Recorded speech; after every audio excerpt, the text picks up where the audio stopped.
Hi, this is John from Supersteer, and today we want to show you how to check and install a bell crank on a Chevy Workhorse P-Series chassis, the p3032, p37. This runs from 1968 on up to about 2007.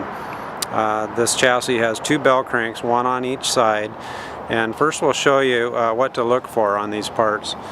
When I rock the steering wheel lightly, if you look at this movement here on the end of the shaft where the arm is attached, you can see it rocks side to side. That's pretty common on these. A little bit of play there translates to a lot of play at the steering wheel. You see I'm moving the steering wheel about probably 3 inches up here and the tires aren't moving. What we have here on this original style bell crank is basically a flat pin and flat bushings. The OEM unit has an adjustment for up and down play, but you cannot adjust the side play out of it. Because it's a flat bushing and a flat pin, it has to have some clearance there to turn freely. What we've done with our bell crank is we've put tapered roller bearings top and bottom with an adjustment on the top, which not only will take in play out, it also takes side play out. We can put a load on this and yet it still turns freely with the tapered roller bearing. It's a lifetime warranted part. If it ever does get play, it's a matter of just taking the cap off. There's a cotter pin and a nut there and adjusting it just like a wheel bearing. So it's a much heavier duty part. We fill these with a AMSOIL synthetic grease and they're sealed. You don't have to grease them. We're going to go ahead and show you how to change a bell crank now on one of these chassis. First, we're going to remove the large nut at the bottom of the bell crank. It's 1 1/8. Okay, now because this is a tapered shaft and a tapered joint, like a lot of your tie rods and ball joint pieces are, even with the nut loose, this arm is still tight onto that shaft. So what we're going to do is take a pickle fork. We're going to hit it, try to break it loose.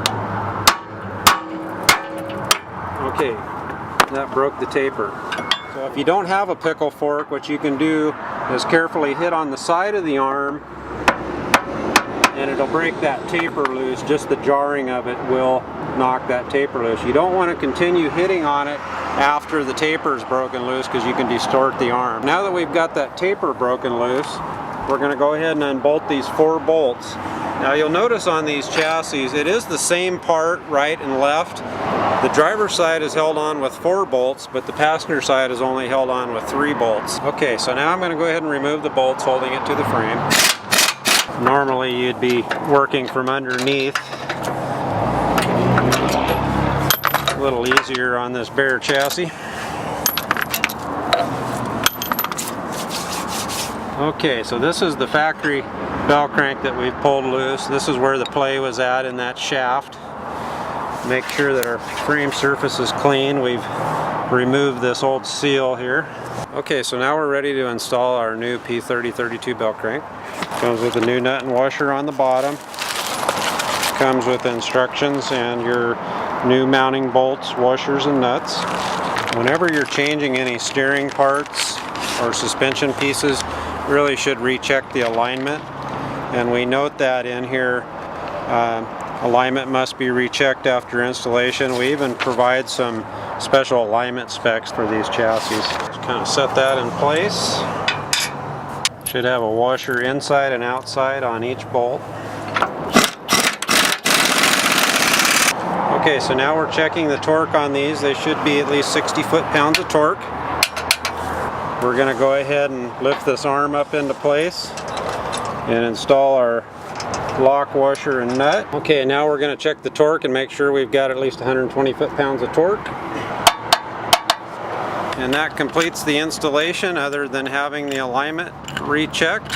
Thank you for your time. It's John at Supersteer.